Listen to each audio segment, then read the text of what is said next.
বাংলায় ডেমোগ্রাফি বদলে দিচ্ছে বাংলাদেশি এবং অবৈধ রোহিঙ্গা মুসলিমরা, যারা কাঁটাতার পেরিয়ে অবৈধভাবে বাংলায় প্রবেশ করেছে। তাই এসআইআর করে এই অবৈধ ভোটারদের বের করা হবে, এই কথা বারবার বলছেন বিজেপির প্রত্যেক নেতারা। এবার বিজেপির বারংবার করা এই রোহিঙ্গা অবৈধ মুসলিম বাংলায় আছে, সেই দাবিকে নস্যাৎ করলেন তৃণমূলের বিধায়ক। তার মতে তার এলাকায় একজনও রোহিঙ্গা নেই, মালদা বর্ডারের কাছে নাকি কোনো অবৈধ বাংলাদেশি নেই, এই দাবি করলেন তৃণমূল বিধায়ক তথা জেলা সভাপতি আব্দুর রহিম বক্সী। তিনি সাফ জানান, মালতীপুরে একটাও রোহিঙ্গা বা বাংলাদেশি নেই। তাদের ঘৃণ্য চক্রান্তকে নস্যাৎ করে দেওয়ার জন্য যে ফর্ম ফিল আপ হবে তা আমরা 100% করব। স্টেজ থেকে তিনি ঠিক কি বলেছেন শুনুন। আমরা যারা এখানে মালতীপুর বিধানসভায় বসবাস করি, একজন বাংলাদেশি এখানে নেই, একজন রোহিঙ্গা এখানে নেই। তাদের এর মধ্যে ঘৃণ্য চক্রান্তকে নস্যাৎ করে দেওয়ার জন্য যে ফর্ম ফিল আপটা হবে সেটা 100% করব আমরা, 100%। এখানেই শেষ নয়, এরপর তিনি বিজেপির মুখে জুতো ও কাদা ছুঁড়ে মারার হুঁশিয়ারি দেন। মানে তৃণমূল সভাপতি, জেলা তৃণমূল সভাপতি আব্দুর রহিম বক্সী হুঁশিয়ারি। মালদার শামশিতে তৃণমূলের বিএলএ 2 কর্মীদের সভায় বিস্ফোরক আব্দুর রহিম বক্সী। তিনি কি বলেছেন শুনুন। এই 100 করে নেওয়ার পরে তাদের মুখের উপরে জুতো ছুঁড়ে মারবো আমরা, যে এখানে একটাও রোহিঙ্গা বা বাংলাদেশি নয়, তোমরা জেনে রাখো। ফলে সেই দায়িত্বটা আমাদের। এখানে যত কাজ আমরা রাজনীতি জীবনে পড়েছি, এবার কিন্তু রাজনীতি জীবনের সবচাইতে বড় চ্যালেঞ্জ এখানে প্রত্যেকটা নেতৃত্বের কাছে, যারা নেতারা আছেন, একটা আমাদের কাছে বড় চ্যালেঞ্জের মতো আমরা 100% ভোটার লিস্টের নাম আমাদের তুলে দিয়ে বিজেপিদের মুখের উপরে কাদা ছুঁড়ে মারবো, জুতো ছুঁড়ে মেরে দেখিয়ে দিব যে এখানে বাংলায় কোনো অনুপ্রবেশকারী নয়, বাংলায় কোনো রোহিঙ্গা বসবাস করে না, তোমাদের চক্রান্ত কমসে কম বাংলায় চলবে। এর জন্য আপনাদেরকে তৎপর থাকতে হবে। অনেক অলসতা করেছেন, অনেক পার্টিকে ঠকেছেন, অনেক পার্টির প্রোগ্রাম কর্মসূচিতে অ্যাটেন্ড করতে পারেনি, কিন্তু এইটা বৃহত্তর স্বার্থে করতে হবে। জেলা তৃণমূল সভাপতি আব্দুর রহিম বক্সী বক্তব্য রাখতে গিয়ে বলেন, আমার বিধানসভা এলাকায় কোনো রোহিঙ্গা বা বাংলাদেশি নেই। ভোটার তালিকায় 100 নাগরিক তালিকা প্রকাশ করে বিজেপির মুখে জুতো ছুঁড়ে মারব, এমনকি মুখে কাদা মাখাবো।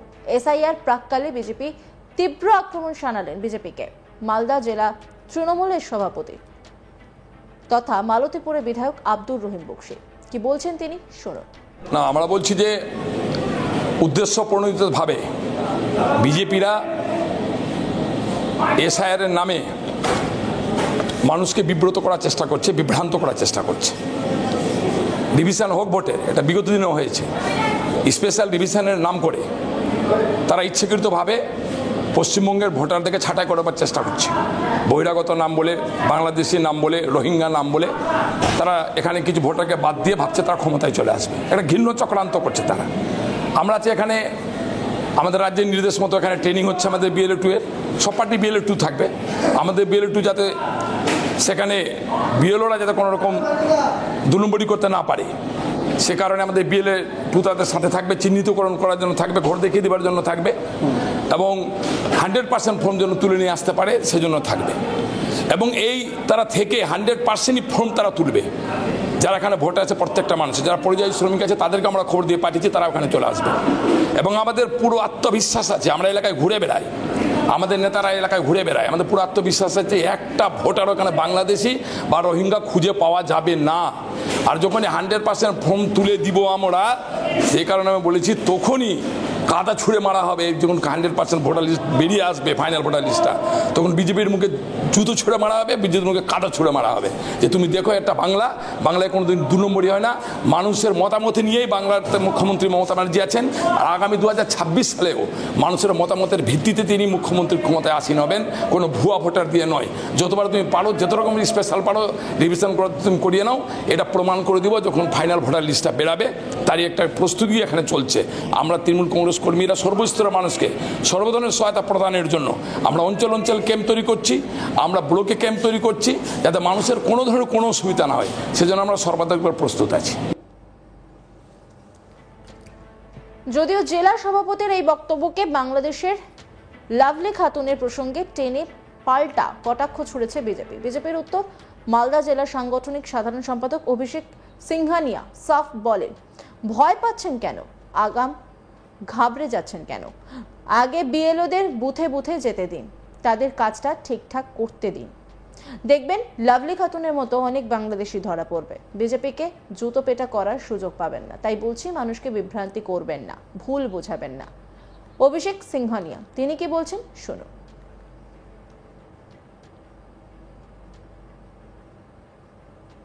রহিম বাবু, আপনার বোধহয় মনে নেই 2005 সালে সংসদে দাঁড়িয়ে আপনার নেত্রী মাননীয় মমতা বন্দ্যোপাধ্যায় বলেছিলেন সারা পশ্চিমবঙ্গ জুড়ে 1 কোটির ঊর্ধ্বে বাংলাদেশি রোহিঙ্গারা অনুপ্রবেশ করেছে। আপনি তো দেখছি না আমরাই ভূত হয়ে যাচ্ছেন। আগে বিএলওদেরকে তাদের কাজ করতে দিন, বুথে বুথে যেতে দিন, বাড়িতে বাড়িতে যেতে দিন, তাহলে দেখবেন ঠিক ওই যে আপনাদের লাভলি খাতুন ছিল না, লাভলি খাতুনের মতন অনেক বাংলাদেশি কিন্তু ধরা পড়বে। এবং আমি কথা দিচ্ছি, আপনি যে বলেছিলেন না বিজেপিকে জুতা পেটা করতে হবে, এই বিজেপিকে জুতো পেটা করার আপনি সুযোগ পাবেন না। মানুষকে ভুল বুঝাবেন না, মানুষকে বিভ্রান্ত করবেন না। পশ্চিমবঙ্গে মানুষ, সারা ভারতের মানুষ ঠিক বুঝছে, যারা ভারতীয় আছে তাদের একজনেরও নাম কাটা যাবে না। উল্লেখ্য, দুদিন বাদে আগামী মঙ্গলবার থেকে বাড়ি বাড়ি ভোটার তালিকা যাচাইয়ে যাবেন বিএলওরা।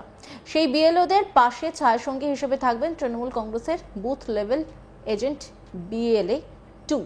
রবিবার মালতীপুর বিধানসভার 245 জন বিএলএ 2দের দলীয় নির্দেশ বোঝানোর পাশাপাশি তাদের হাতে পেইন ডায়েরি ও কভার ফাইল দিয়ে সংবর্ধনা জানানো হয়। সেখান থেকে বিজেপির বিরুদ্ধে হুমকি ছোড়েন জেলা তৃণমূলের সভাপতি। তিনি কি বলেছেন শুনুন। আমরা যারা এখানে মালতীপুর বিধানসভায় বসবাস করি, একজনও বাংলাদেশি এখানে নেই, একজনও রোহিঙ্গা এখানে নেই। তাদের এর মধ্যে ভিন্ন চক্রান্তকে নস্যাৎ করে দেওয়ার জন্য যে ফর্ম ফিল আপটা হবে সেটা 100% করবো আমরা, 100 এই 100 করে নেওয়ার পরে তাদের মুখের উপরে জুতো ছুড়ে মারবো আমরা, যে এখানে একটাও রোহিঙ্গা বা বাংলাদেশি নয়, তোরা জেনে রাখ। ফলে সেই দায়িত্বটা আমাদের। এখানে যত কাজ আমরা রাজনীতি জীবনে করেছি, এবার কিন্তু রাজনীতি জীবনের সবচাইতে বড় চ্যালেঞ্জ না, আমরা বলছি যে উদ্দেশ্য প্রণোদিতভাবে বিজেপিরা এসআইআর এর নামে মানুষকে বিব্রত করার চেষ্টা করছে, বিভ্রান্ত করার চেষ্টা করছে। ডিভিশন হোক ভোটের, এটা বিগত দিনেও হয়েছে। স্পেশাল ডিভিশনের নাম করে তারা ইচ্ছাকৃতভাবে পশ্চিমবঙ্গের ভোটারদেরকে ছাঁটাই করাবার চেষ্টা করছে। বহিরাগত নাম বলে, বাংলাদেশি নাম বলে, রোহিঙ্গা নাম বলে তারা এখানে কিছু ভোটারকে বাদ দিয়ে ভাবছে তারা ক্ষমতায় চলে আসবে। একটা ঘৃণ্য চক্রান্ত করছে তারা। আমরা আছি এখানে, আমাদের রাজ্যের নির্দেশ মতো এখানে ট্রেনিং হচ্ছে আমাদের বিএলএ 2 এর। অন্যান্য খবরের আপডেটের জন্য অবশ্যই নজর রাখুন আজ তাক বাংলার ইউটিউব স্ট্রিমিংয়ে। লাইক, কমেন্ট, শেয়ার এবং সাবস্ক্রাইব করতে ভুলবেন না।